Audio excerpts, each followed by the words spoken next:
갑이라고 하는 거는 이거는 땅을 디디고 있는 생명이에요. 땅에 발을 디디고 있는 생명. 땅에다가 발을 디디고 있는 생명이니까 뭐예요? 이거 땅이 뭐예요? 그것이 기토예요. 기토. 그러니까 갑이라고 하는 거는 이 땅이라고 하는 것이 아주 중요한 거예요. 갑이라고 하는 목은 기라고 하는 토가 아주 중요합니다.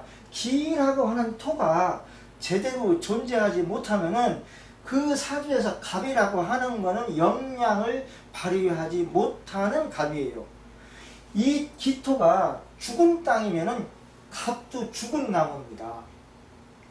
을이라고 하는 건 이거는 경이라고 하는 데에서 존재하는 거예요. 경은 뭐라겠어요? 이거는 하늘이고 이건 땅이에요. 땅에 존재하는 갑, 하늘에 존재하는 을. 이 을자가 이게 무슨 을자예요? 이게 을자가 뭐 갑목, 을목 하다 보니까 참 뭐 목이라고 하죠. 목이라고 하는데 이건 목이 아니라고 했죠. 또 제가 이건 무슨 자예요? 이거는 새을자예요. 새을. 이건 새입니다. 하늘에 사는 새예요. 생활의 공간이 하늘인 새. 이거는 땅에다가 뿌리를 받고 있는 생명. 곧 대표적인 것이 나무겠죠. 사람도 땅에다가 발을 디디고 살아요. 그래서 이 갑이라고 하는 거는 육지동물이에요. 육지동물. 이거는 하늘동물이에요. 하늘동물. 대표적인 것이 새입니다. 새. 그럼 이것을 남자라고 하고 이걸 여자라고 하면 여자는 새개? 그게 아니죠. 을이라고 하는 것이 여자의 상징이에요. 상징. 여성의 상징. 여성의 상징은 이 을은 여성의 상징이 뭐라겠어요? 을자가 여자의 젖가슴이라고 했잖아요.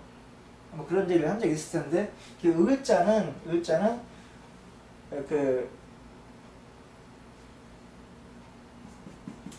이렇게 쓸 때 이렇게 이게 새을자예요. 이게 새을자. 이 을자 이렇게 쓴 겁니다. 전유자잖아요. 전유자 이게 새을자가 들어가요. 그래서 이 을은 여성을 상징하는 거예요. 그래서 요 갑이라고 하는 거는 땅을 만나서 자기 생명을 지키는 거고요. 을이라고 하는 거는 하늘을 만나서 생명을 지키는 겁니다. 그래서 갑이라고 하는 것은 이 기토가 생명이 없는 땅이라고 하면 이건 죽은 나무예요. 사람도 만약에 갑이라고 하는 글자, 사주에 갑이라고 하는 글자가 있는데 이 갑이 항상 기토를 붙잡고 있거든요. 기토에 있는 거거든요. 근데 이 기토가 녹을 갖고 있지 못하면은 이 갑이라고 하는 거는 무기력한 갑이에요. 무기력한 갑. 그래서 이것은 두 개의 키가 합이 돼서 뭐를 이루는 거예요?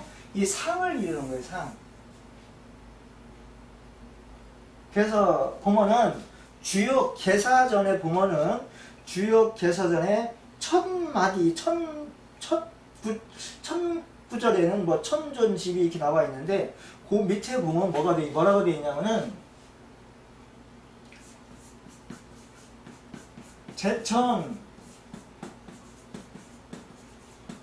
성상 이렇게 돼요. 제천 성상 그리고 제지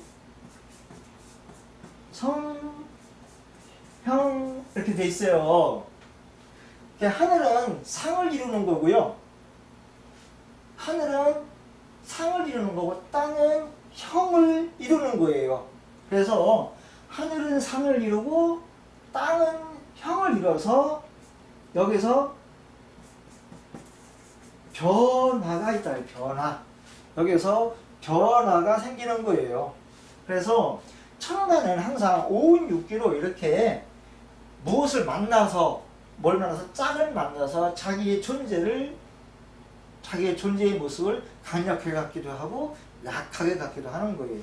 그러면은 이 갑이라는 글자가 갑이라는 글자가 기토가 자라고 하는 녹을 갖고 있으면은 이 갑목은 아주 강력한 뿌리를 단단히 내리고 있는 튼튼한 목이 되는 거예요. 그럼 그러한 사람은 자기의 의지도 분명하고 자기가 어떤 역할을 해야 할 것도 분명하고 자기의 뜻을 분명히 펼치는 그 의지가 굳건한 사람이 됩니다. 그런데 이 갑이라고 하는 이 기토라고 하는 것이 지지에 아무것도 녹을 갖고 있지 못하면 이 갑은 무기력한 갑이 되는 거예요. 무기력한 갑. 이 을도 마찬가지로 이 경이라고 하는 것이 펼쳐진 하늘이어야 돼. 쫙 펼쳐진 하늘이어야만이 이 새가 마음대로 날 수가 있죠. 하늘을 나려 하던 새가 하늘이 현찮으면은, 하늘이 갇혀있으면, 하늘이 없으면은 날지 못하는 새장에 갇혀있는 새가 되는 겁니다. 그래서 천간이라고 하는 건 항상 이렇게 두 개의 기가, 양기가 합이 돼서 상을 이루어요. 이 상을 이루는 것을 양기 합이 성상이다 한 거예요.